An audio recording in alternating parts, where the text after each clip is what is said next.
इस कार्यक्रम के पुण्यार्चक हैं श्री 1008 श्री दिगंबर जैन ज्ञानोदय महाअतिशयकारी तीर्थ क्षेत्र नारेली, अजमेर, राजस्थान।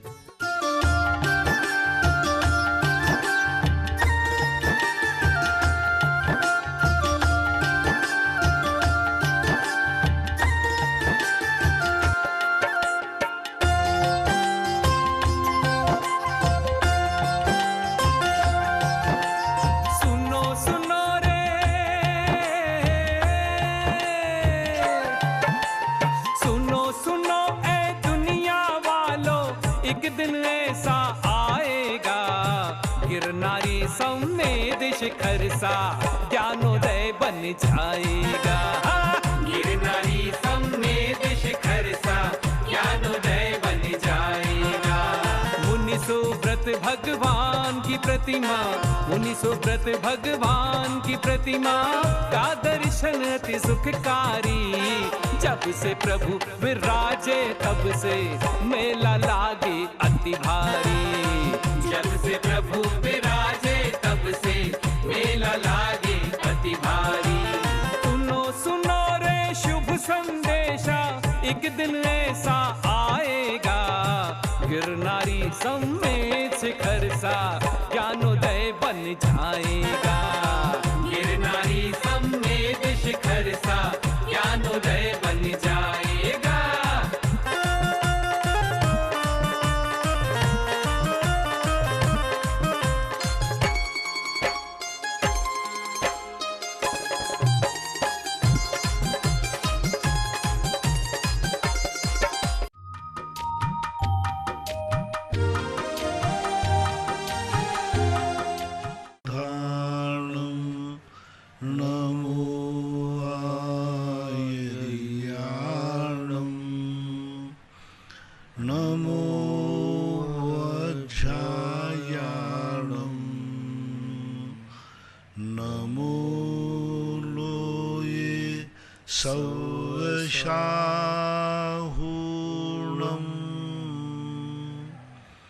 पंच परमेष्टि भगवान की जय हो। आचार्य श्री गुरुवर कुंद कुंद महाराज की जय हो। आचार्य श्री गुरुवर विद्यासागर महाराज की जय हो। परम पूज्य निर्यापक मुनि श्री 108 सुधा सागर जी महाराज की जय हो। परम पूज्य निष्कम सागर जी महाराज की जय हो। रहली पटनागंज से कपिल जैन की जिज्ञासा है। पूज्य महाराज श्री के चरणों में नमोस्तु। महाराज श्री सूर्य सुमेरु पर्वत के चारों ओर चक्कर लगाता है, तो वह वृत्ताकार पथ में लगाता है या दीर्घ वृत्ताकार पथ में लगाता है? और वृक्ष एक इंद्रिय है, तो वह संगीत से कैसे प्रभावित हो सकता है? उसके पास कान तो है नहीं, कृपया समाधान करने की कृपा। वृक्ष एक इंद्रिय है, तो वो संगीत के माध्यम से कैसे प्रभावित हो जाता है, क्योंकि उसके कान तो है नहीं है।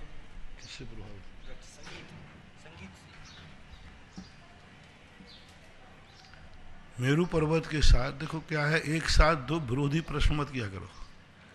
कहाँ तो सूर्य का और कहाँ एक इंद्री का।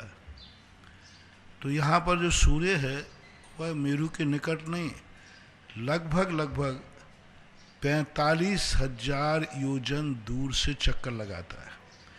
मेरू पर्वत मध्य में है, 1 लाख की परिव्यास वाला जम्बूद्वीप है। बीच में मेरू है, तो 50 इस तरफ है, 50,000 योजन, 50,000 योजन, 10,000 योजन मोटा मेरू पर्वत के नीचे की मोटाई है। तो कम से कम 45,000 योजन लगभग दूर से लगाता है। कुछ गलियां तो 50,000 के बाद पार कर जाते हैं जब वो समुद्र के ऊपर से गुजरता है। इसलिए वह इस प्रकार के चक्कर बहुत दूर से लगाता है, गोलाकार रूप में लगाता है जैसा गोलाई में है, क्योंकि प्रत्येक द्वीप समुद्र गोल में है। आकाश में भी जितना ब्रह्मांड घूमता है वो गोलाई के आकार में घूमता है, ना चौकोर है ना, क्योंकि एकदम टर्न नहीं लेता, वो धीरे धीरे वो एक एंगल फिक्स है, उसी एंगल से राउंड लेता रहता है। एक इंद्री के पास जो भाव श्रुत होता है, भाव श्रुत के माध्यम से वह संगीत को सुनता है, अच्छे और बुरे का उसके मन में अनुभव में आता है और वो समझता है, क्योंकि भाव शुद्ध ज्ञान जो है वह इस प्रकार की उनकी अनुभूति कराता है। पेंड्रा रोड छत्तीसगढ़ से वेद चंद जैन पत्रकार, इनकी जिज्ञासा है पूज्य महाराज श्री के चरणों में त्रिवार नमोस्तु। महाराज श्री, और छोर शुरुआत ना घनी अंधेरी रात, विषयों की बरसात है युगों युगों की बात। पूज्य आचार्य श्री विद्यासागर जी महाराज द्वारा रचित इन पंक्तियों को स्पष्ट है कि अनादिकाल से विषयों की बरसात अनवरत हो रही है। मुनि महाराज इस बरसात से निकलकर आत्मकल्याण के पथ पर अग्रसर हो जाते हैं। महाराज जी, आचार्य श्री द्वारा रचित पंक्तियों के भाव कृपया विस्तार से समझाने की कृपा करें। बहुत बार, बहुत पहले भी ये पंक्तियाँ आई थी। सीधी बात, संसार की दशा का वर्णन है। आपने खुद ही उन पंक्तियों का अर्थ बता दिया कि संसार में जो घोर है, विषय कसाय हैं, इनकी बरसात होती रहती है और इनका कोई ना ओर है ना छोर है, कभी कोई अंत आने की स्थिति नहीं बन रही है। इस प्रकार की बात। भोपाल से महक जैन, इनकी जिज्ञासा है पूज्य महाराज श्री के चरणों में नमोस्तु। महाराज जी, पंचम काल में प्रथम मुनि कौन बने थे? क्या आचार्य मानतुंग महाराज मुनि पंचम काल में हुए थे? और क्या आचार्य शांति सागर जी 20वीं शताब्दी के प्रथम मुनि थे?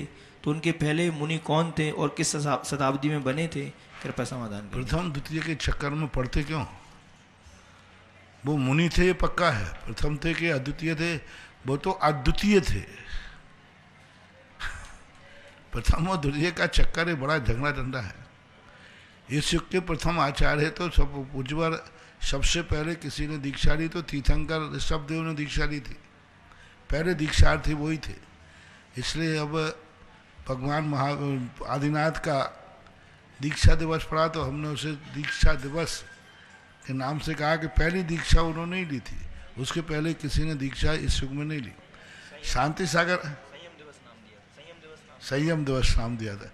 और आज के समय पर यदि शांति सागर महाराज पूछा जाए तो शांति सागर महाराज को हम कैसे, क्योंकि उन शांति सागर महाराज खुद बचपन की अवस्था में एक सिद्ध सागर महाराज को जाकर के आहार कराने लाते थे। एक पंडित बंशीधर जी हुए हैं सोलापुर महाराष्ट्र के, उन्होंने शांति सागर चरित्र लिखा है। सन 1932 में इसका प्रकाशन हुआ, जब पूज्यवर शांति सागर महाराज का चतुर्मास जयपुर में था। और उसी समय उन्होंने सर्वप्रथम सांगानेर की मूर्तियों का प्रथम बार तलघर से निकाला था। उस समय एक चरितसार नाम का शांति सागर चरित्र नाम के ग्रंथ, उसमें उन्होंने लिखा कि आचार्य शांति सागर अपने गृहस्थावस्था में सिद्ध सागर महाराज को, जो जंगल में नसिया में रहते थे और रास्ते में नदी पड़ती थी और नदी हमेशा गर्दन तक बहती थी, तो मुनिराज इतने गहरे पानी में उतर नहीं सकते, तो ये गृहस्थ अवस्था में महाराज को कंधे पर बैठाल करके वह नदी पार कराते थे। तो फिर ऐसी स्थिति में हम कैसे कह सकते? उधर कुंदकुंद स्वामी महाराज कह रहे हैं कि पंचम काल के अंत तक निरंतर मुनि रहेंगे, शांतर नहीं। पूज्यवर सभी आचार्यों ने वर्णन किया कि शांतिनाथ भगवान से लेकर के जब से आज तक एक भी दिन, एक भी क्षण, एक भी घंटा, एक भी मिनट ऐसा नहीं गया जिस समय इस आर्यखंड में कोई ना कोई मुनि महाराज न रहे। कब से? शांतिनाथ भगवान से कह रहा हूं, एक घंटे का भी अंतराल नहीं पड़ा, यानी निरंतर मुनि महाराज रहे हैं और अभी रहेंगे, पंचम काल के अंत तक रहेंगे। कोई कहे कि बीच में मुनिराज नहीं थे, ये उनका आगम वृद्ध कथन है, क्योंकि आज भी रहते। इसलिए ये बात अलग है कि उत्तर भारत में नहीं थे, दक्षिण में थे। ठीक है, उत्कृष्ट चर्या पालन करने वाले नहीं थे, चर्या में कोई हीना दिखता भी चलती है, लेकिन मुनि थे। तो निरंतर मुनियों की श्रृंखला चलती रही है। जब शांतिनाथ भगवान से निरंतर मुनि आर्यावर्त में पाए जा रहे हैं, तो फिर हम प्रथम द्वितीय की चर्चा कैसे कर सकते हैं? अब ये चर्चाएं तो मात्र एक व्यर्थ हैं। और पहली बात, शांति सागर महाराज के ही उपकार अनंत हैं, उनको प्रथम क्या, उनको तो अद्वितीय मानो कि वो अद्वितीय आचार्य। सूरत गुजरात से नेमीचंद पिराका, इनकी जिज्ञासा है पूज्य गुरुवर के चरणों में नमोस्तु। महाराज जी, क्या विदेश क्षेत्र में ही भरत क्षेत्र जैसे ही सारी व्यवस्थाएं होती हैं, क्या वहाँ पर भी अनेक शहर होते होंगे? कृपया समाधान करिए। सारी व्यवस्था ऐसी है, बस प्रजातंत्र नहीं है वहाँ, वोटिंग नहीं, राजा व्यवस्था है। राजा होते हैं, पट्टन होते हैं, नगर होते हैं, ग्राम होते हैं, सब ऐसी व्यवस्था होती है। खेती बाड़ी होती है, राजा महाराजा होते हैं, दंड व्यवस्था है, अदालतें हैं, कोर्ट हैं, जेल हैं, सब कुछ है। जो यहाँ कर्मभूमि चौथे काल में रहती है वैसे ही सदा वहाँ बरतता है। राग द्वेष झगड़े टंटे कोर्ट के सब वहाँ होते हैं। जो यहाँ हो रहा है वो सब वहाँ होते हैं, कोई अंतर नहीं है। पर फर्क है कि वहाँ मोक्ष के दरवाजे भी खुले हैं। मुजफ्फरनगर से संजय जैन की जिज्ञासा है, पूज्य महाराज श्री के चरणों में नमोस्तु। महाराज जी, तीर्थंकर के माँ बाप बनने में क्या क्या पुण्य मिलता है और क्या हमें बिना साधु बने मोक्ष मिल सकता है? कृपया समाधान करने की कृपा। नहीं मिल सकता।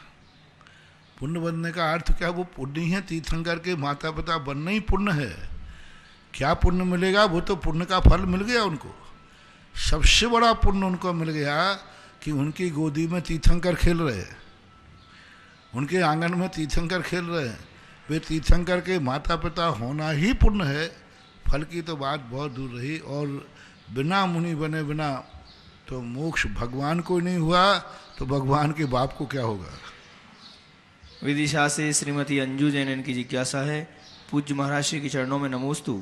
महाराज श्री, स्वर्ग में जो देवियां जन्म लेती हैं वे क्या पूर्व पर्याय में भी स्त्रीलिंग में ही थी, अथवा स्त्री पुरुष कोई भी यदि पुरुष देवियों के रूप में जन्म लेता है तो उसके क्या कारण होते हैं? कृपया समाधान करने की कृपा करें। ऐसी बात नहीं कि स्त्रियां ही स्त्री बनती हैं। कितने पुरुष जो मर कर के स्त्री बन जाते, मायाचारी से, छल कपट से।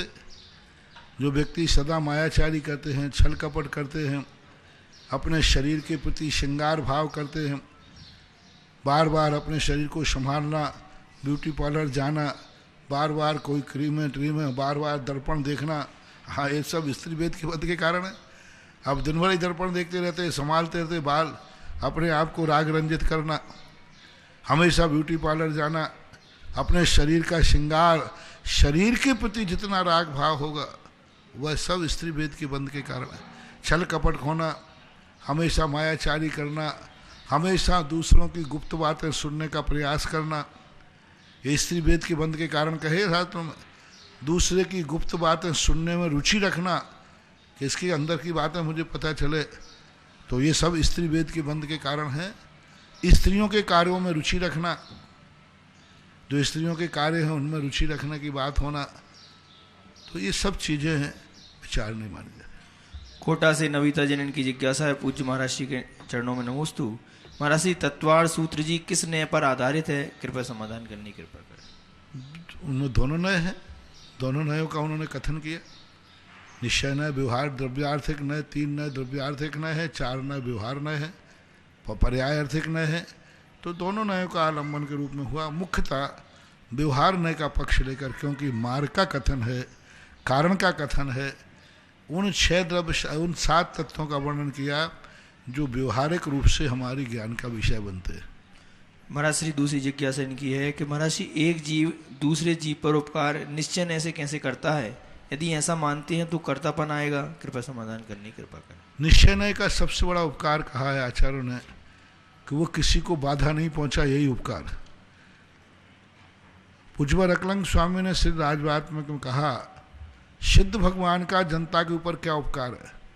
तो उन्होंने कहा कि वो दूसरों को बाधा नहीं पहुंचा रहे, यही सबसे बड़ा उपकार है। दूसरों को कष्ट नहीं देते, यही बड़ा उपकार है। तो निश्चय न्याय का अर्थ है वो किसी दूसरे को किसी प्रकार की उसकी स्वतंत्रता को नहीं छेड़ता, स्वतंत्रता में बाधा नहीं पहुंचाता। किसी को बाधा नहीं पहुंचाना यह सबसे बड़ा उपकार है। ऐसा नांदेड़ महाराष्ट्र से राजेंद्र कुमार छाबड़ा, इनकी जिज्ञासा है, पूज्य गुरुदेव के चरणों में त्रिवार नमोस्तु। गुरुदेव, दूसरे गुण स्थान में ना तो मिथ्यात्व और ना ही सम्यक्त्व रहता है। जब दोनों ही नहीं रहते तो तीसरी कौन सी अवस्था रहती है और इस अवस्था में जीव का व्यवहार कैसा रहता है? कृपया समाधान करनी कृपया। व्यक्ति आकाश से गिरा तो ना तो प्लेन से गिर गया, ना तो अभी प्लेन में है और ना जमीन में है, तो वो कहाँ का है? अधर्म है। दूसरा गुण स्थान में ऐसे ही अधर्म होता है ना, इसलिए उसको साधन सम्यक दृष्टि कहते हैं।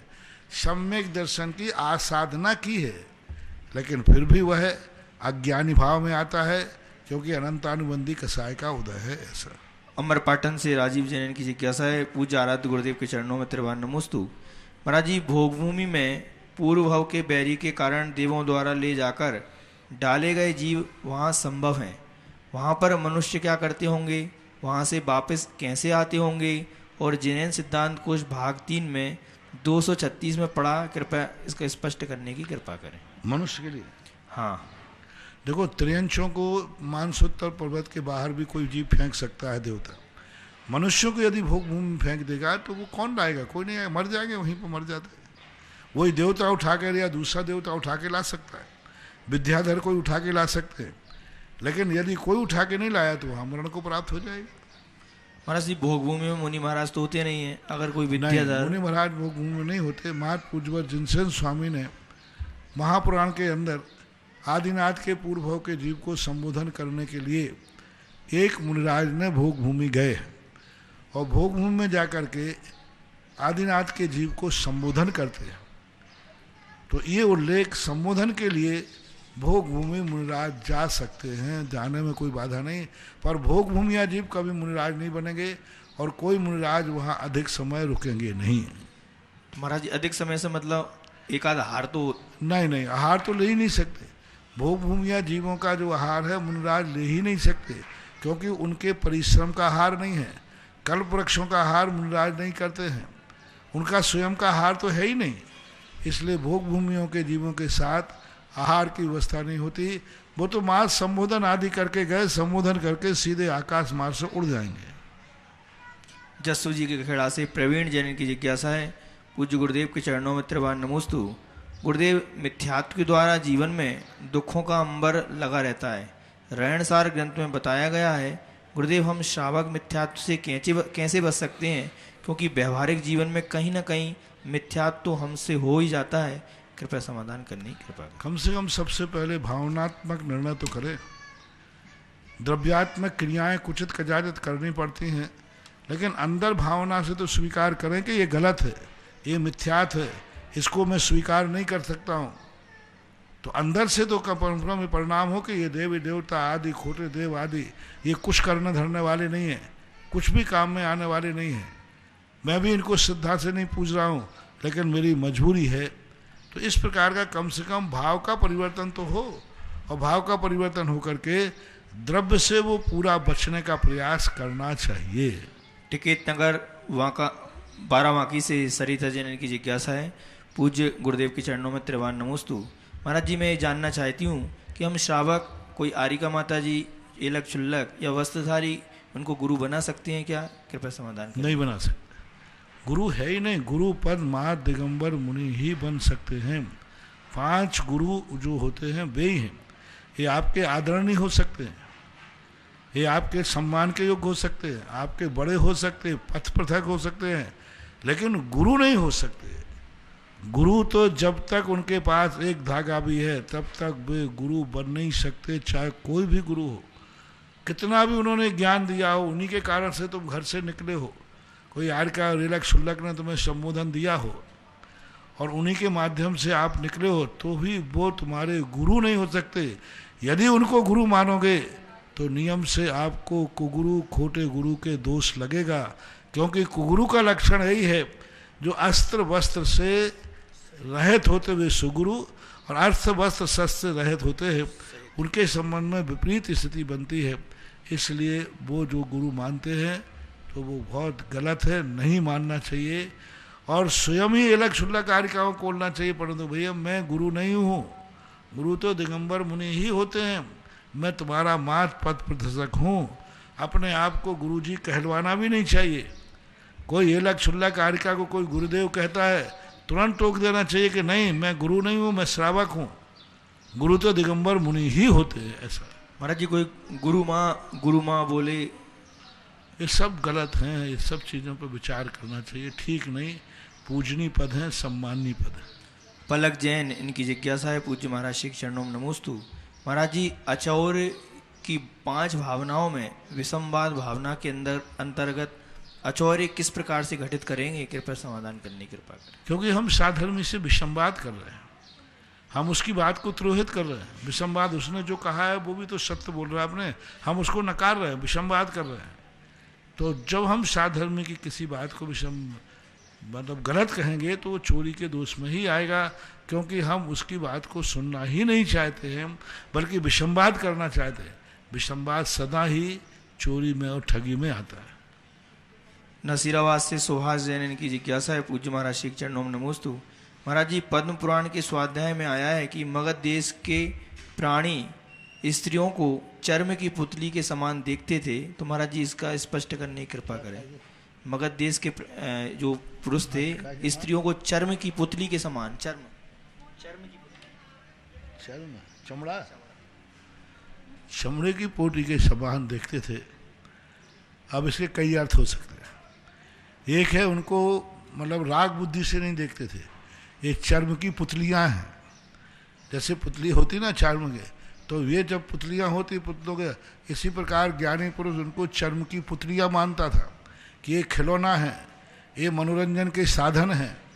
ये मात जैसे बच्चा इनके साथ मनोरंजन करता है, ऐसा ही ये जो स्त्रियां हैं ये अपने मनोरंजन के साधन हैं, खिलौने के समान है, पुतलियों के समान है। ऐसा संभवतः अर्थ हो सकता है, क्योंकि कवियों के अर्थ के चमड़े के अर्थ, चमड़े के जो गुण होते हैं उन गुणों को देखना पड़ेगा, ऐसा है।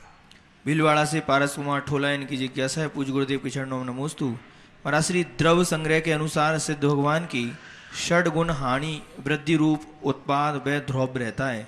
गुरुवर, मेरी जिज्ञासा है कि षड गुण हानि किसे कहते हैं, कृपया समझाने की कृपा करें। जब पर्याय निकलती हैं तो पर्याय सदा भगवानों की, सिद्ध भगवानों की, ज्ञेयों की अपेक्षा हीनाधिकता उनमें बनती है। जो पर्याय वो अनंत सुख की भोग रहे हैं, उन पर्यायों में भी निरंतर कुछ ना कुछ व्यय होता रहता है। तो वे तो सदा एक समान होती हैं, षड रूप नहीं होती, लेकिन ज्ञेयों की अपेक्षा से उनमें षड गुण हानि वृद्धि घटाएगी। शाहदरा दिल्ली से अलका जैन, इनकी जिज्ञासा है, पूज्य महाराज श्री के चरणों में नमोस्तु। महाराज जी, आपने बताया कि जिसके अंत समय में अति रौद्र परिणाम होते हैं वह नरक में जाते हैं। ऐसे ही आपने चारों गति के जीवों के बारे में विस्तृत बताया, परंतु महाराज जी मेरी जिज्ञासा है कि निगोद में जाने वाले जीव के अंत समय में कैसे परिणाम होंगे, कृपया समाधान करें। त्रियंश गति है ना, माया परिणाम होगा, निगोद त्रियंश गति है। ये तो एक उपलक्षण कहे गए हैं, ऐसी बात नहीं कि मान कसाय वाले नहीं जाते, क्रोध कसाय वाले नहीं जाते। उपलक्षण है, बहुतायत माया कसाय से त्रियंश गति का बंध होता है, ऐसा मान। मदनगंज किशनगढ़ से संजय झांझरी, इनकी जिज्ञासा है, पूज्य महाराज श्री के चरणों में नमोस्तु। महाराज जी, भगवान के केवल ज्ञान के 10 अतिशय बताए गए हैं। उनमें से प्रथम अतिशय में पृथ्वी पर 400 कोस तक सुभिक्ष रहता है। तो महाराज जी, ये 400 योजन कोस तक सुभिक्ष रहने का अर्थ क्या समझे, कृपया। 100 योजन कहे गए, 100 योजन तक होता है, और 1 योजन 4 कोस का होता है, तो 400 कोस हो गया। 400 में 1 कोस में 2 मील हो गए हैं तो 800 मील हो गए। 1 मील में 1.5 किलोमीटर हो गए तो 800, 1200, यानी 1200 किलोमीटर तक सुभिक्ष, यानी वहाँ सूखा नहीं पड़ता, 6 ऋतु के फल आ जाते हैं, सदा वहाँ सुभिक्ष की स्थिति बनी रहती है, यानी वहाँ कभी भी किसी चीज़ का अकाल नहीं होता, सब कुछ सुकाल रूप में होता है, अच्छा होता है। समय पर वर्षा होती है, समय पर हवाएं चलती है, समय पर गर्मी सर्दी होती है, सब कुछ वातानुकूल होता है, ऐसा माना जाए। बनगांव दमोह से माधुरी जैन की जिज्ञासा है, पूज्य महाराज श्री के चरणों में नमोस्तु। महाराज जी, मेरी जिज्ञासा है कि आपने प्रवचन में कहा हमें बड़ों का काम करना चाहिए, ना कि बड़ों से काम करवाना चाहिए, और कई बच्चे इतने खुशनसीब हैं कि सारी ज़िंदगी अपने बड़ों से काम करवाते हैं, और बड़े भी अपनी खुशी से सारी ज़िंदगी काम करते हैं। दोनों खुश हैं, करने वाला भी और करवाने वाला भी। तो दुर्गति का पात तो छोटा ही क्यों, बड़ा क्यों नहीं, कृपया समाधान करने की कृपा करें। बड़ा क्या करवाने में खुश है? हाँ, दोनों करवाने में करने। तो बड़ा तो छोटे से काम करवा सकता है, मैंने पहले ही कहा। छोटा बड़ों से काम नहीं करा सकता। यदि बड़े छोटे काम कर रहे हैं तो खुश है, वो तो ठीक है, वो तो चलेगा, करना ही पड़ेगा। यदि बड़े अपने छोटों से काम करने पे खुश नहीं होते हैं तो बड़प्पन कैसा? यदि व्यवहारिक दृष्टि से देखा जाए, छोटे अपने काम बड़ों से न कराएं, बड़ा यदि छोटों से कराता है तो व्यवहारिक दृष्टि से कोई बाधा नहीं। अभी प्रश्नों में जो चल रहा है वो चल रहा है बड़ा छोटे किसी से नहीं कराना, हमें किसी का सहयोग लेना ही नहीं है यदि आध्यात्मिक बनना है तो। और व्यवहार में बड़ा छोटे से काम कराए कोई आपत्ति नहीं, लेकिन छोटा बड़े से ना कराए, अपने बड़ों से। सांगानेर जयपुर से ध्रुव जैन, इनकी जिज्ञासा है, पूज्य गुरुदेव के चरणों में नमोस्तु। महाराज जी जिज्ञासा है कि अष्ट प्रातिहार में पहले चमर आता है और इसके बाद छत्र आता है। हम शांतियारा करते हैं तो पहले छत्र क्यों चढ़ाते हैं? कोई उसके बात बाद नहीं, ऐसा कोई क्रम नहीं है। छत्र कहीं भी रखते हैं, अपन छत चढ़ा देते हैं कहीं, किसी प्रकार कोई ऐसी बाधा नहीं है दोस्त। जबलपुर से संध्या जैन, इनकी जिज्ञासा है, गुरुवर के चरणों में नमोस्तु है। जिज्ञासा करती हूँ महाराज श्री, भगवान की वाणी को मागध जाति के देव कितने योजन तक पहुँचाते हैं या कितने योजन तक विस्तार करते हैं? कृपया समाधान करने की कृपा करें। 12 योजन के समोषण का प्रमाण दिया है कि 1 योजन के बाद मागध जाति के देव उस आवाज को आगे पहुंचाते हैं, 1 योजन तक सुता जाती है। इंदौर से नमन जैन की जिज्ञासा है, पूज्य गुरुदेव के चरणों में नमोस्तु। पूज्य गुरुदेव, जैनों की घटती संख्या सभी की चिंता का विषय बनी हुई है। इसका एक मेरे अंदर विचार आया कि भारत से हर साल 80,000 बच्चे गायब होते हैं, तो क्यों ना जैन समाज आगे आकर इन अनाथ बच्चों को गोद ले जिनका कोई नहीं है। ये काम एक परिवार के स्तर पर या किसी बड़े अनाथ आश्रम के रूप में किया जा सके। कृपया समाधान करने की कृपा करें। 80,000 लोग गायब तो हो रहे हैं, मिल कहाँ रहे हैं? मिल कहाँ रहे हैं? आज ऐसे बालकों के लिए लोग मातृ छाया खोली गई थी ना, मातृ छाया से कितने लोग हैं जिनको बच्चे चाहिए लेकिन मिलते कहाँ हैं। और फिर भी यदि मिलते हैं तो उनकी व्यवस्था करना चाहिए, अच्छी बात है, क्योंकि जितना हम व्यवस्था करेंगे उतना ठीक है। पवई मुंबई से शीला पाटनी, इनकी जिज्ञासा है, गुरुदेव के चरणों में नमोस्तु। महाराज श्री, तीनों लोकों में एक समय में ज़्यादा भव्य जीव होते हैं या अभव्य? हम भव्य हैं ये विश्वास है, अभव्य का मुख्य लक्षण क्या है? कृपया समझाने की कृपा करें। तीनों लोकों में भव्यों की संख्या ज़्यादा है, अभव्य की बहुत कम है, बहुत कम है। एक पत्ते में जितने जीव हैं उससे भी अनंत में भागहीन कम है अभव्य। अभव्य का अर्थ इतना ही है कि वो कभी मोक्ष जाने का भाव नहीं करेगा, उसमें रत्नत्रय का प्रकट नहीं होगा। आष्टा से श्रीमती चंदा जैन, इनकी जिज्ञासा है, पूज्य आराध्य गुरुदेव के चरणों में नमोस्तु। महाराज जी, एक जीव दूसरे जीव का कर्ता नहीं होता, तो फिर एक जीव दूसरे जीव का उपकार कैसे कर सकता है? कृपया समाधान करने। निमित्त करता, उपादान करता है और निमित्त करता है। कुमार घड़े रूप परिणमन नहीं किया, कुमार घड़े को परिणमन करने में निमित्त बना। जैनाचार्य निमित्त करता मानते हैं, उपादान करता नहीं। उपादान करता का अर्थ है तद्रूप हो जाना, और निमित्त का अर्थ है उसको उस रूप परिणमन करा देना, ऐसा। आष्टा से डॉक्टर मगन जैन, इनकी जिज्ञासा है, पूज्य गुरुदेव के चरणों में नमोस्तु।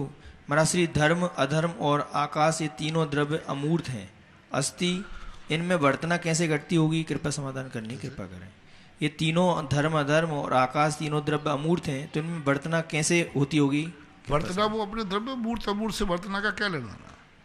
प्रति क्षण उसमें अपने आप में अर्थ पर्याय निकल रही हैं, और काल द्रव्य उदासीन से कारण है, अपन उसको पकड़ नहीं पा रहे हैं क्योंकि अपने ज्ञान का विषय नहीं है। 12 से इंजीनियर पंकज पाटनी, इनकी जिज्ञासा है, पूज्य गुरुदेव के चरणों में नमोस्तु। महाराज जी, तीर्थंकरों के वर्धमान चारित्र होता है, फिर भी प्रमाद क्यों होता है, और यदि होता है तो कौन सा प्रमाद होता है? कृपया समाधान करें। प्रमाद का अर्थ है उनका गुणस्थान होता है। प्रमाद उनके भावनात्मक प्रमाद, छठा गुणस्थान होता है, बाकी किसी क्रिया में प्रमाद नहीं होता।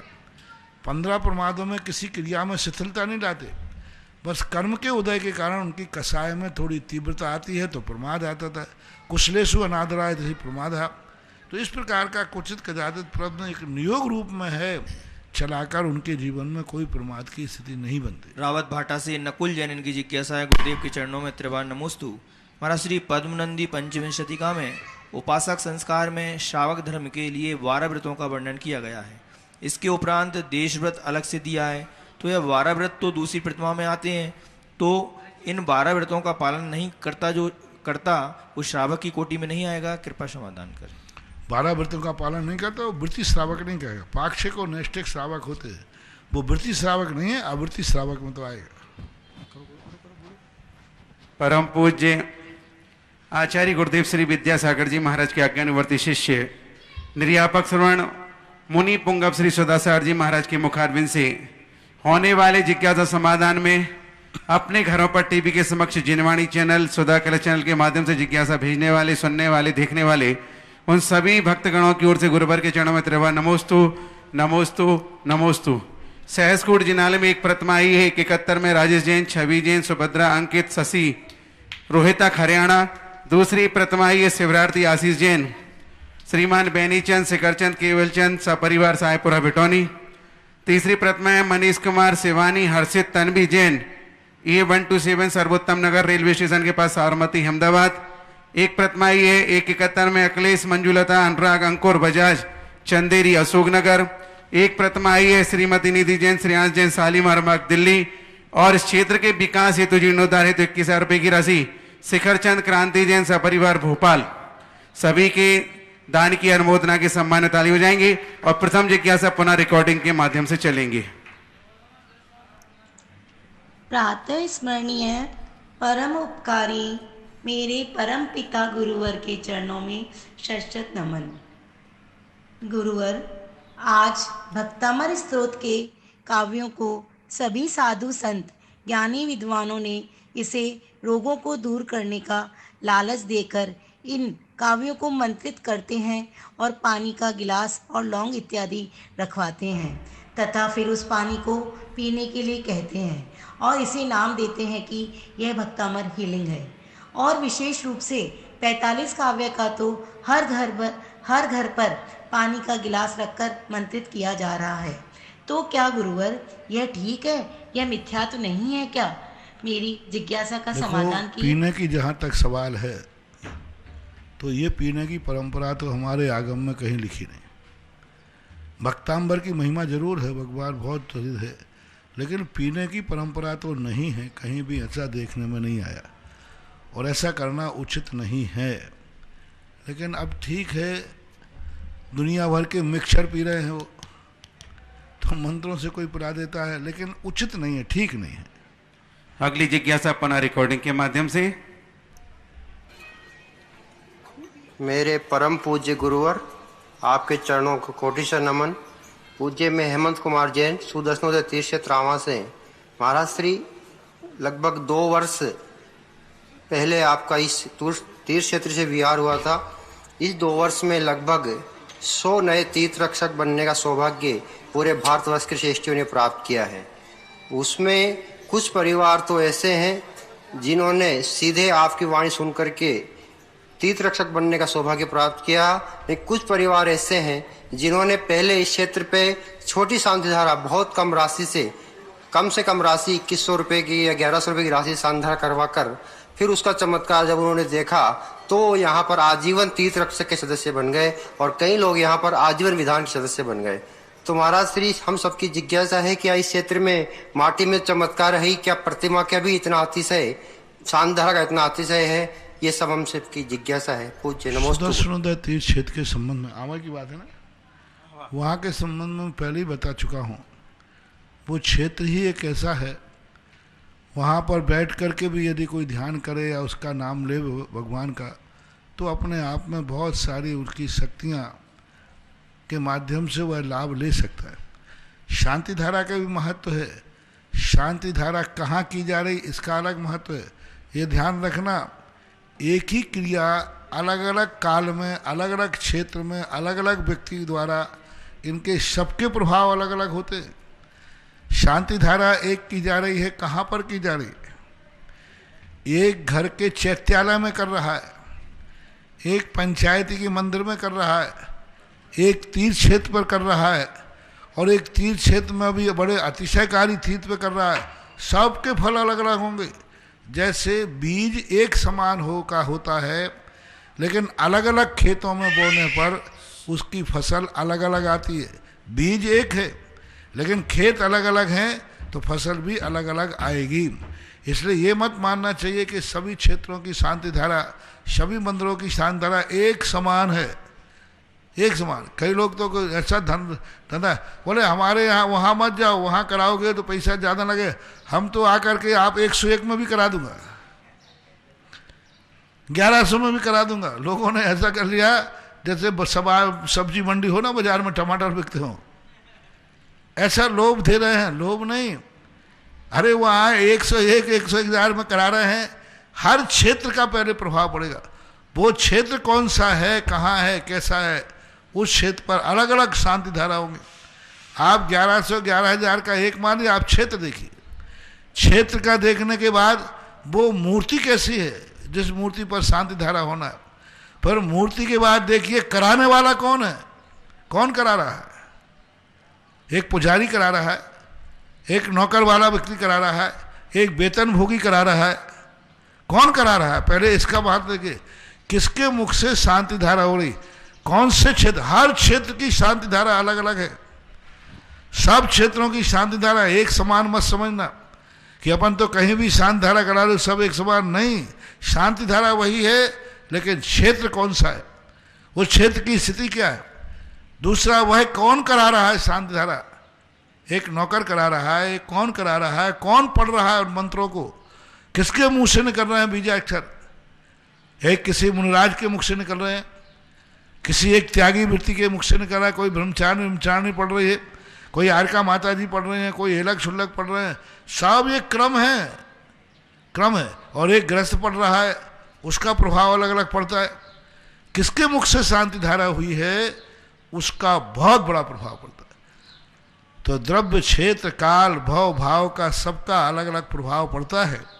इसलिए आमा का एक अपने आप में सुदर्शन तीर्थ का अपना एक बेनिफिट है, अपने आप में वहाँ की एनर्जी का एक अलग महत्व है। और वहाँ पर शांति धारा जो कराएंगे वहाँ के हिसाब से मिलेंगे।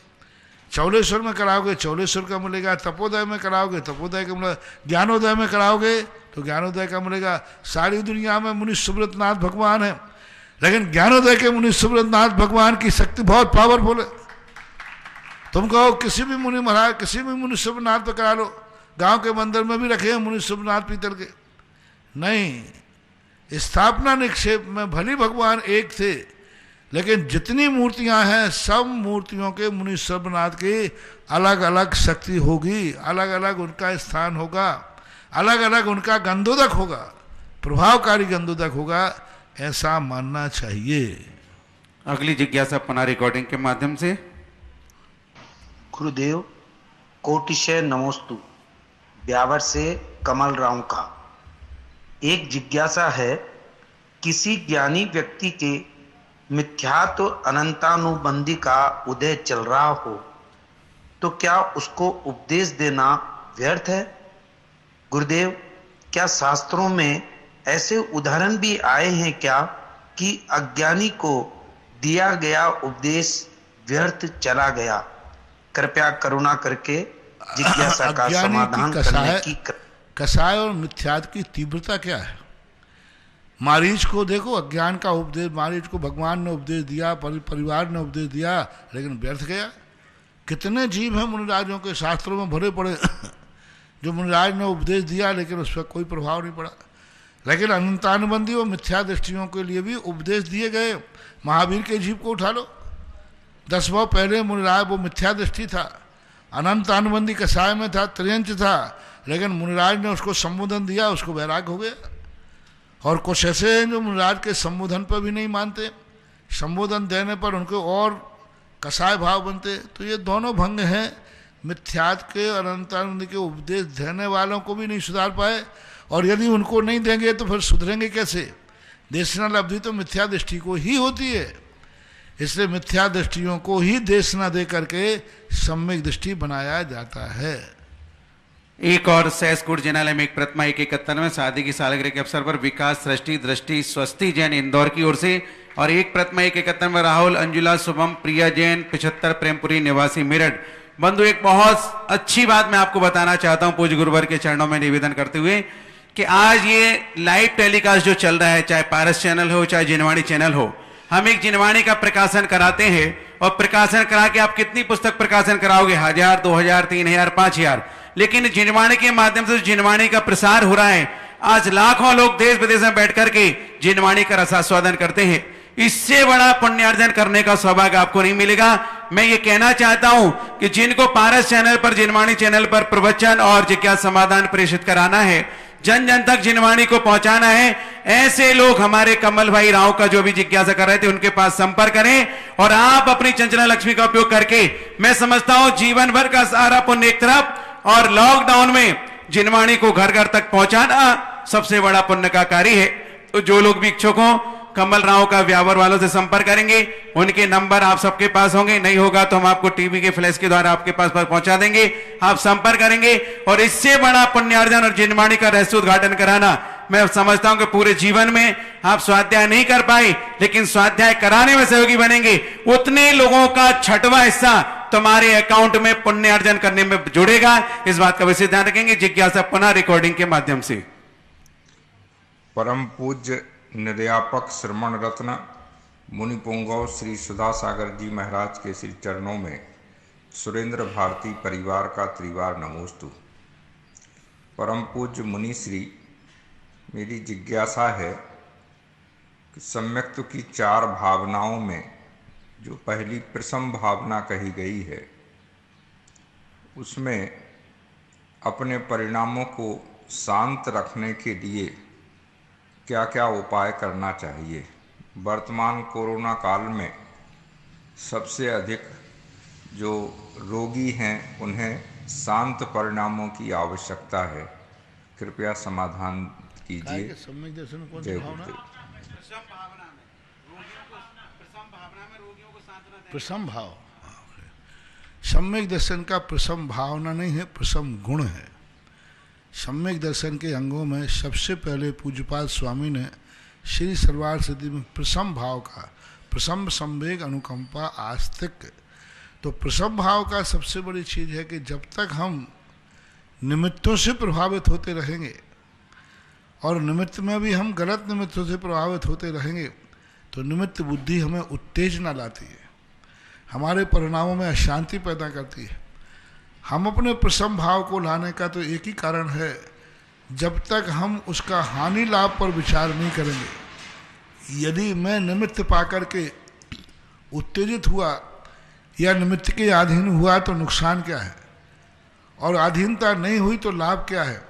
हानि और लाभ इन दो पर चिंतन करना, जिसे हमारे हानि उपादान बोलते हैं। हानि, उपादान और उपेक्षा। परीक्षा मुख का एक सूत्र है कि अज्ञान की निवृत्ति हो, ज्ञान का फल क्या है? अज्ञान की तो निवृत्ति हो, हानि, उपादान और उपेक्षा। हानि यानी हम हे और उपादेय को जाने और फिर हे की उपेक्षा करें, और उपेक्षा कर करके अपने जीवन का, तो जब तक हम हे उपादेय को नहीं जानेंगे कि इस बात से, क्रोध आदि भाव से नुकसान कितना है, निमित्त बुद्धि लगाने से कितना नुकसान है, तो वह तत्व का चिंतन ही हमें कारण बनेगा। और प्रसम भाव न रखने पर नुकसान कितने हुए, कितने अनर्थ हुए हैं, ये सबको उदाहरण प्रथमान युग में देखिए। प्रथमान युग में देखिए कि जहाँ भरे पड़े हैं निमित्तों से प्रभावित होकर, एक देख लीजिए विदेही सीता एक हिरण से प्रभावित हो गई, कितना बड़ा संकट झूठना पड़ा, कितनी बड़ी विपदाओं में पड़ना पड़ा। तो इस प्रकार के अपने प्रसम भाव, निमित्तों को पाकर के उन निमित्तों के अधीन नहीं होना ही प्रसम भाव का सबसे बड़ा पुरुषार्थ माना जाएगा। अगली जिज्ञासा पुनः रिकॉर्डिंग के माध्यम से।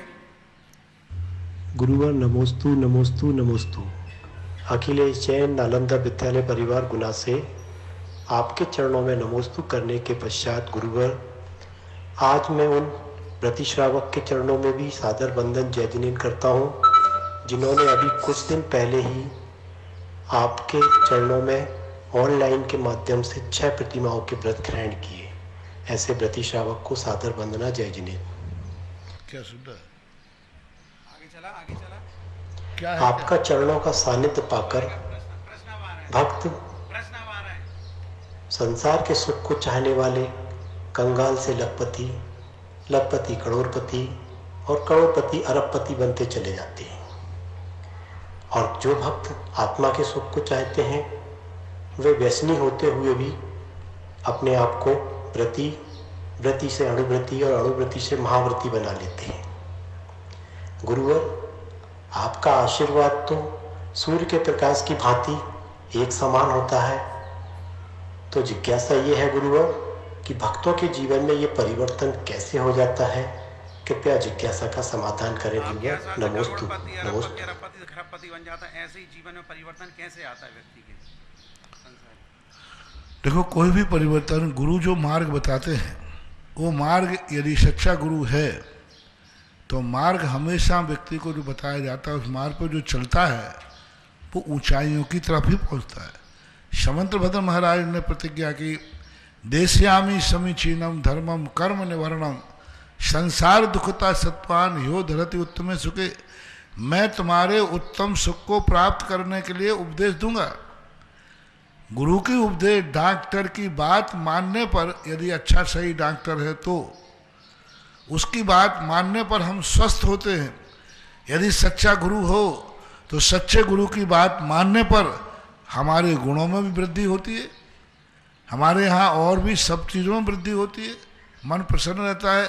इसलिए तो उपदेश दिए जाते, इसलिए तो गुरुओं की संगति की जाती है, इसलिए तो कहा जाता है शीश दे यदि गुरु मिले तो भी सस्ता जान। क्योंकि गुरु मिल गया तो शीश तो फिर भी मिल जाएंगे, लेकिन गुरु यदि मिल गया तो हमारे जीवन का सारे दुर्गुण, सारे अभाव, सारी दरिद्रता समाप्त होकर के हम उन सारे अमीरों में, गुणों की समृद्धि में हम भी प्राप्त कर सकते हैं। अगली जिज्ञासा पना रिकॉर्डिंग के माध्यम से। मेरे आराध्य गुरुदेव को मेरे और मेरे परिवार की तरफ से पूरे संघ को त्रैबार नमोस्तु नमोस्तु नमोस्तु।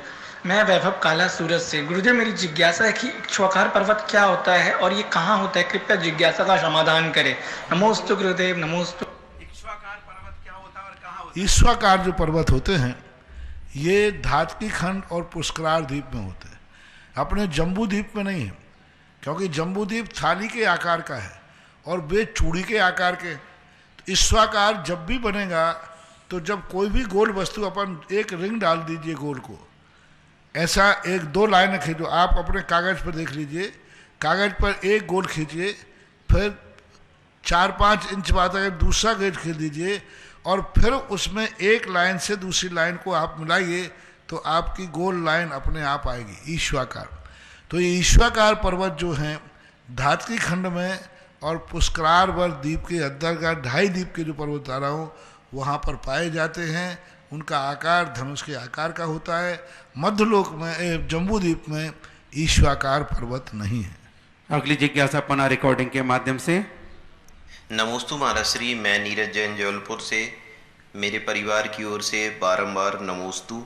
महाराज श्री, मेरी जिज्ञासा है कि उत्कृष्ट दान क्या कहलाता है, एवं जब इंसान की परिस्थिति अच्छी नहीं होती है तो वह थोड़ा थोड़ा दान देने की भावना मन में लाता है और ऐसा अतिशय होता है कि धीरे धीरे उसकी परिस्थिति सुधरना चालू हो जाती है और एक समय आता है कि उसकी परिस्थिति बहुत अच्छी हो जाती है।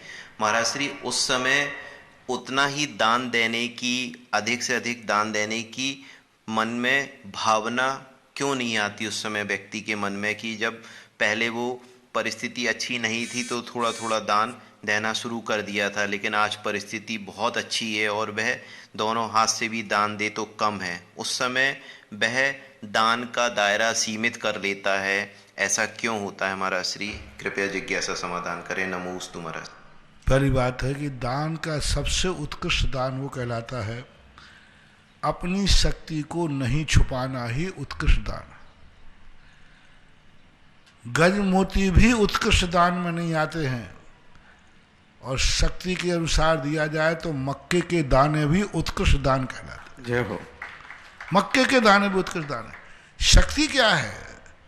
शक्ति को नहीं छुपाना, एक बात, वो उत्कृष्ट दान कहलाता है।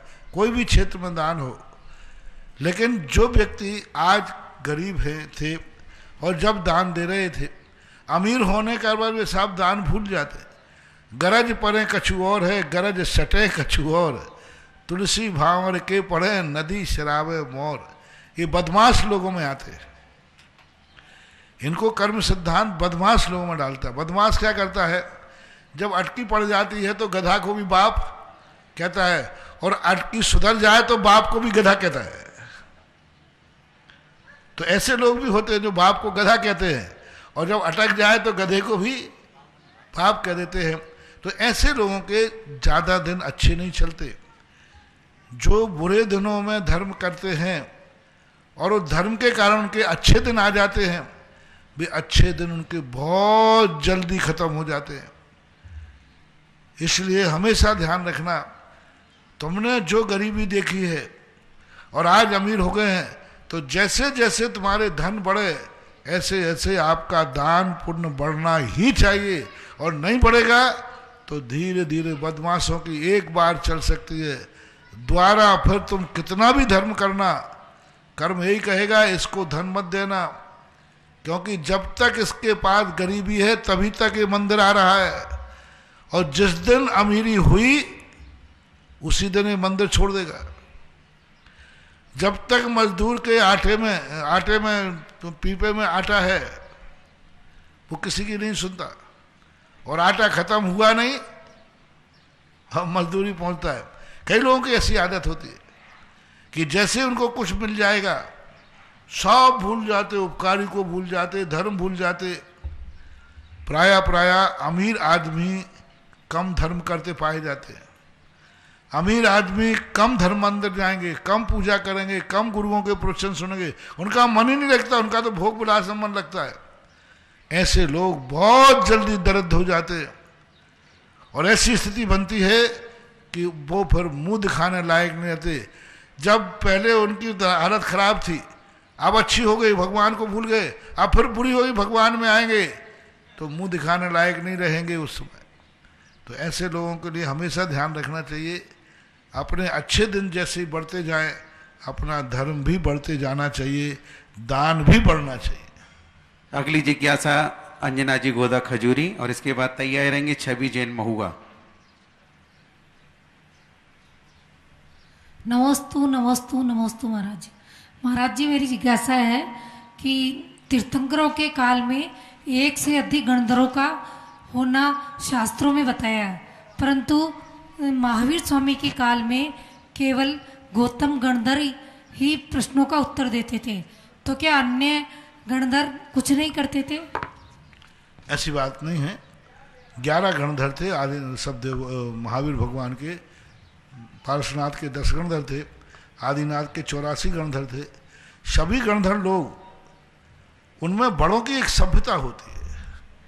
जैसे जब घर में सब लोग बैठे हों और बाहर से कोई आए तो सभी पटर पटर बोलते हैं कि बड़ा बोलता है आंकर, बड़े बोलते हैं। सब लोग, ये सभ्यता कहलाती है कि भाई जब बड़े लोग हैं तो बड़े ही प्रश्न का जवाब दें, बड़े ही बोलें, छोटे चुप बैठते हैं। इसलिए समूषण में यदि सभी लोग बोलने लग जाएंगे तो कितना अनर्थ हो जाएगा। इसलिए गणधर सभी रहते हैं, लेकिन बड़ों को मुख्यता कर करके वो प्रश्नों का जवाब देते हैं, ऐसा मानना चाहिए। सभ्यता कहलाती है। नमस्ते। छवि जैन महुआ, इसके बाद तैयार रहें राशि जैन जयपुर। मेरे और मेरे परिवार की तरफ से आपके चरणों में कोटि कोटि नमोस्तु। महाराज जी, प्रतिक्रमण किसे कहते हैं और हमें कितनी बार करने चाहिए दिन में, और प्रतिक्रमण करने से हमारे पूरे दिन के पापों का क्षय हो जाता है? महाराज जी, जिज्ञासा। प्रतिक्रमण का अर्थ है प्रतिक्रमण, पुनः लौट के आ जाना। जहां हम गए थे, गिर गए थे, बाहर गए, प्रमाद में गए, तो पुनः उसको, गलती किया पहले हमने गलती नहीं की, अब गलती कर दी तो गलती करके पुनः लौट आना। अशुद्ध हुए तो हमें पुनः शुद्ध हो जाना, पापी बने तो पुण्यात्मा बन जाना। तो प्रतिक्रमण का अर्थ होता है उल्टा लौटना क्रम से, और उसके बाद प्रतिक्रमण करने से जो किए हुए पापों की अनुभाग शक्ति कम होती है। और प्रतिक्रमण सबके अलग अलग, श्रावकों के अलग है। आप गृहस्थों के पश्चाताप ही प्रतिक्रमण है। आपने अंदर कोई गलती कर ली तो आपके अंदर पश्चाताप आ गया, ओहो मेरे से गलती हो गई, ये नहीं करना चाहिए, हो गया प्रतिक्रमण आपका। हम साधुओं का प्रतिक्रमण एक निश्चित पाठ होता है, इतना पाठ हमें करना पड़ता है, वो पाठ ही करना पड़ेगा। इसलिए जब जब गलती हो, जब जब गलती का महसूस हो, हमेशा उसकी आलोचना करना ही आप ग्रस्तों का प्रतिक्रमण कहलाता है। राशि जैन जयपुर। मेरे आराध्य गुरुवर के चरणों में मेरा त्रिबार नमोस्तु। महाराज श्री, मेरी जिज्ञासा ये है कि आयुबंध क्यों होता है और कैसे होता है?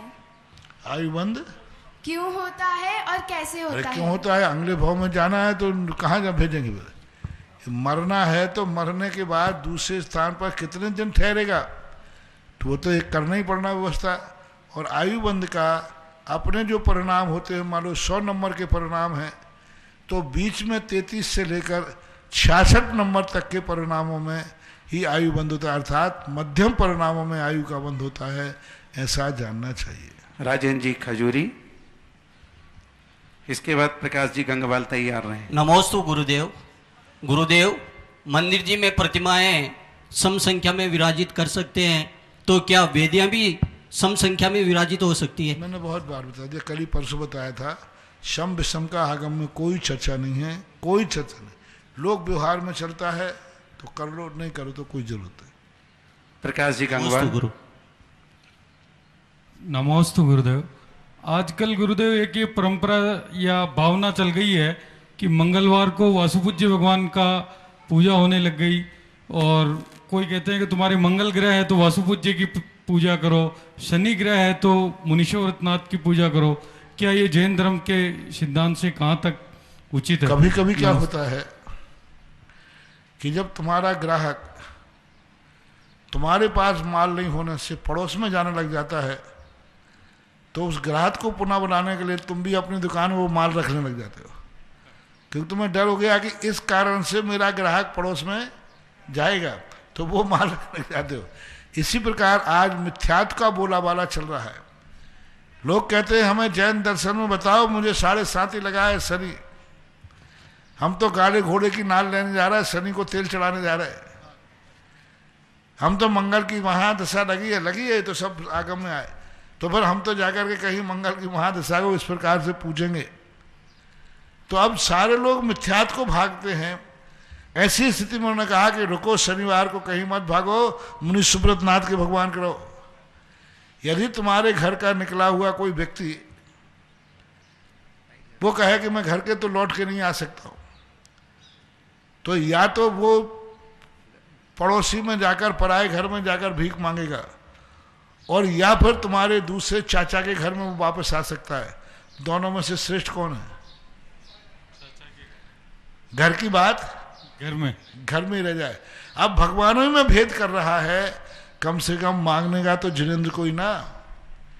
इस अपेक्षा से ऐसी बातों का हम समर्थन भी नहीं करते हैं, और निषेध इसलिए नहीं करते हैं, कम से कम अन्य स्थान पर जाने की अपेक्षा तीर्थंकरों में तो भेद कर रहा है।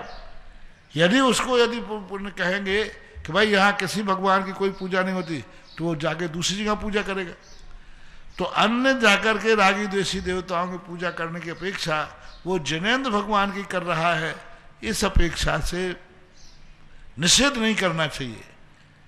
बड़ी रही बात, मिथ्यात्व नहीं कह सकते हम उसको, रही बात अति करने की कि लोग इन भगवानों में इतनी अति करने लगे, तो वो गलत है, उस पर भी विचार होना चाहिए। शनिवार को जैसे काल सर्प योग का पूजा करने लग जाते हैं, वो उचित है गुरुदेव? हाँ, तो काल सर्प में सबसे बड़ा, वो काल सर्प में जाएगा तो किसी बामी में जाकर नाग को पूजेगा, तो अब वो नाग बामी को पूजने की अपेक्षा भैया पारसनाथ को आ जाए, यहाँ चवल में पारसनाथ को पूज ले। जय हो। तो इस अपेक्षा से जब मिथ्यात्व का द्वेष बढ़ता है, तो उस मिथ्या दृष्टि को अपने घर में क्या मार्ग बताया जाए, इस अपेक्षा से इस प्रकार के बातें आती हैं। इसलिए तो फिर ठीक है, लेकिन और अन्य किसी कार से आती तो ठीक नहीं। नमोस्तु। कासलीवाल पारोली। मेरे पूज्य गुरुदेव के श्री चरणों में नमोस्तु। गुरुदेव, मेरी ये जिज्ञासा नहीं, एक भावना है। मैं ये जानना चाहता हूँ कि आपके द्वारा इस क्षेत्र पे बहुत सारी योजनाएं घोषित की, उसी के दौरान इसी क्षेत्र के कई करोड़पति व अमीर लोगों से संपर्क भी किया गया, और वो उनको पूछते हैं तो वो कहते हैं कि हमारे पास क्षमता नहीं है, क्षमता से कम ही बताते हैं। लेकिन जब जीएसटी और इनकम टैक्स वाले बैठते हैं, करोड़ों रुपए ले जाते हैं गुरुदेव, तो उनके ये टैक्स यहाँ देना उचित है कि वहां देना उचित है? लोभी का धन लावर खाए और बचे सरकार जाए। तो यही होता है, जो व्यक्ति ऐसे होते हैं, या तो सरकार ले जाएगी, या गुंडे ले जाएंगे, जो गुंडे तत्व होते हैं, गलत कार्यों में जाएगा, या बीमारी में ले जाएंगे। लेकिन वो धर्म में कार्य नहीं करना चाहते, इनको बोलते पापानुबंधी पुण्य। मैं तो सदा कहता हूँ, जिनका समर्थ है, शक्ति है, तो अपने धन को गलत कार्यों की तरफ ना मोड़ो, अच्छे कार्यों की तरफ मोड़ो। तुम्हारा भी कल्याण होगा और धर्म का भी उत्थान होता है, प्रभावना होती है। और ऐसी शक्ति को जो छुपा रहे हैं, वे आज अमीर हैं, कल गरीब होंगे, इसमें कुछ चिंता मत करो। जितने आज गरीब हैं, ये सब ऐसे ही थे पहले, कि संसार के पाप कार्यों को तो पैसा है, तिजोरियों में एफडी बनाकर रखने को पैसा है, लेकिन धर्म कार्यों के लिए पैसा नहीं है। वे सब आज गरीब बने, और जो अमीर आज ऐसा कर रहे हैं, चिंता मत करो, कल ये गरीब होंगे। इतने गरीब होंगे कि उनके पास सब कुछ सामने होते हुए कुछ नहीं कर पाएंगे। गरीबी बनने का यही लक्षण है कि हम अपनी शक्ति को छुपाते हैं, और अमीर बनने का लक्षण ये है कि धर्म कार्यों में अपनी शक्ति उजागर करता है, पाप कार्यों में अपनी शक्ति को छुपाता है। इस प्रकार से जिज्ञासा समाधान संपन्न हुआ। आज नवदा भक्ति पूर्वक आहार कराने का सौभाग्य मिला था। इस कार्यक्रम के पुण्यार्चक थे श्री 1008 श्री दिगंबर जैन ज्ञानोदय महाअतिशयकारी तीर्थ क्षेत्र नारेली, अजमेर, राजस्थान।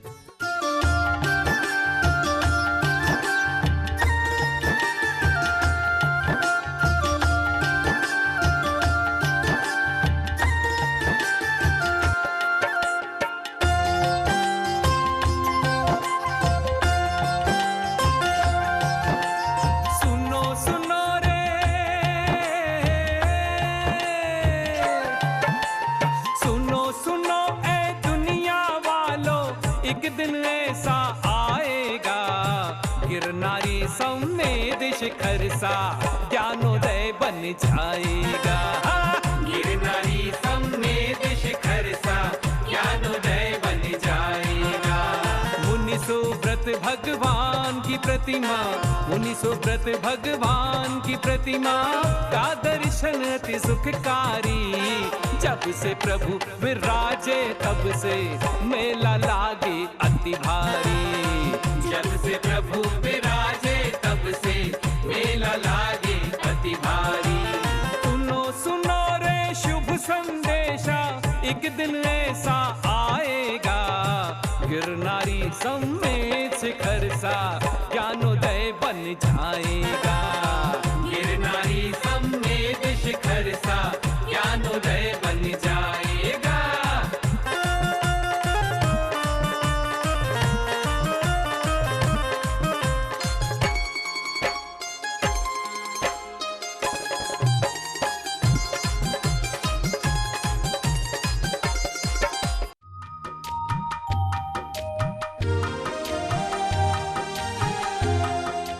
कोरोना महामारी के इस आपदा काल में पुण्यार्जन का महाअवसर। क्षेत्र पर प्रतिदिन मुनि सुब्रतनाथ भक्तामर विधान, जिसकी राशि 1,51,000 रूपए, क्षेत्र रक्षक 1,11,000 रूपए, एक गाय आजीवन गोद 1,11,000 रूपए, भक्तामर आरती प्रतिदिन दीपक सहित 2,500 रूपए। त्यागी व्रतियों के भोजन की व्यवस्था के लिए निःशुल्क भोजन कराया जाता है, जिसकी सालाना राशि 1,00,000 रूपए। प्रतिदिन गौशाला में हरा चारा एक दिन की राशि 21,000 रूपए। और भी बहुत सारी योजना है। निम्न नंबर पर आप संपर्क कर सकते हैं। अध्यक्ष श्री मनीष जैन गदिया 9829008908, महामंत्री श्री अतुल जैन दिलवारी 9829070625, कोषाध्यक्ष श्री मिश्री लाल जैन गदिया 9414993780, क्षेत्र प्रभारी बाल ब्रह्मचारी सुकांत जैन 9928